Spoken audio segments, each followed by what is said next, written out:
What's up, guys? Post roll clarity episode 2. Today we're going to talk about the kind of taps we're looking for in the gym when we're training.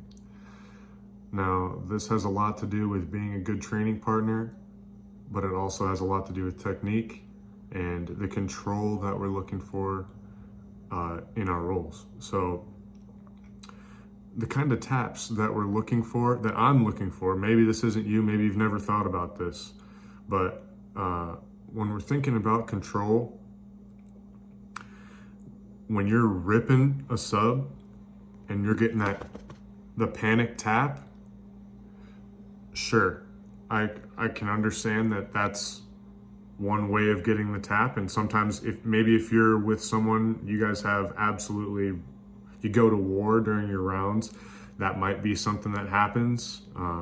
But ultimately, that's a lot more dangerous, and it doesn't really show the kind of control that I think we're looking for when we're in our roles and just trying to work through those submissions and make it a really nice and clean, fully controlled submission all the way from the start to end. So what I would say, the kind of tap that I'm looking for is they know their beat, but I'm not putting them in a panic mode to a panic tap.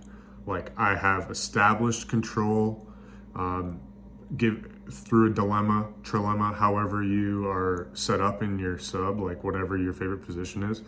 But for example, I like a mounted triangle / armbar as a kind of dilemma.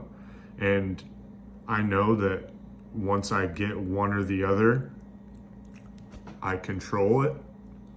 And we're taking it slow, keeping that control, focusing on the control as opposed to getting the sub quickly. Because we're in the gym, we're not trying to hurt our training partners, and honestly, you don't want to lose your subs. You're going to have better technique if you can work through the whole sub with control, right? Not fighting to the death, right? See if you can make it through that sub very controlled.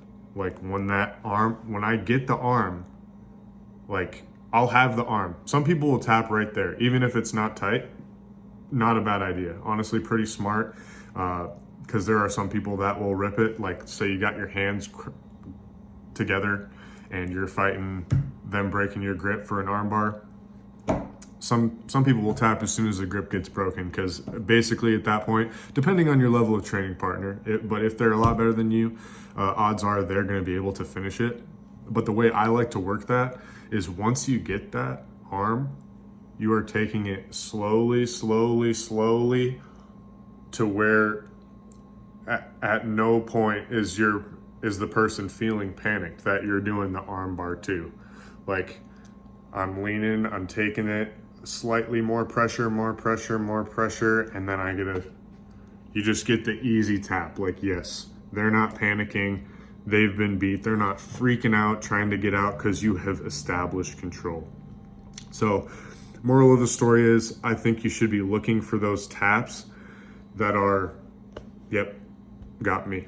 You know what I'm saying? Instead of the, okay, let me go because I feel like I'm going to get hurt and I'm in danger. Like, and again, taking that to comp, different. Like, when you're in a comp, you should still be able to control it, but if you're maybe pushing towards a sub that's not completely locked in, like for instance, in my first comp that I did in gi in the final, got this guy in an armbar from guard, classic armbar. It was great. But he was trying to pick me up and rip his arm out. And at that point, like, I was on the verge of losing it. So I pulled it hard.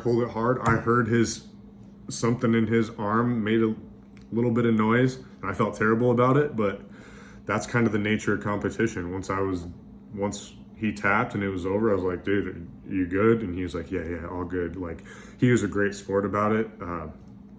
You could tell he understood this was comp and he was going all out, and I didn't want to hurt him. He didn't want to get hurt, but at the same time, like, comp is the place for that. I don't think the gym is the place for that. So if you lose it, if it slips out in the gym, like take that as a learning experience. Figure out where you can improve, where you can keep that control throughout the whole point. I think creating dilemmas also helps with this. So if you have 2 points, like if they commit one way or the other, you're just into your other option. So maybe that's another point that can help you if you are just getting those panic taps. It's like you need to have the counter available. You know what I'm saying? Or the next position available. Say I don't get the arm bar, I don't get the triangle, I can just move to the back and then we can work from there. But moral of the story is working with control and trying to get those nice easy taps where we're not hurting our training partners. And I mean, I feel much better. Like I like it when I'm getting beat. Like I'll fight, but when it's time, like I'm not gonna spaz out. Like say somebody has my arm, I'm not gonna freak out and try to get it out. Yeah, maybe I'll try to do a hitchhiker, some kind of escape, but I'm not gonna fight to the point where I feel like I'm gonna have to panic tap. Not in the gym, not smart.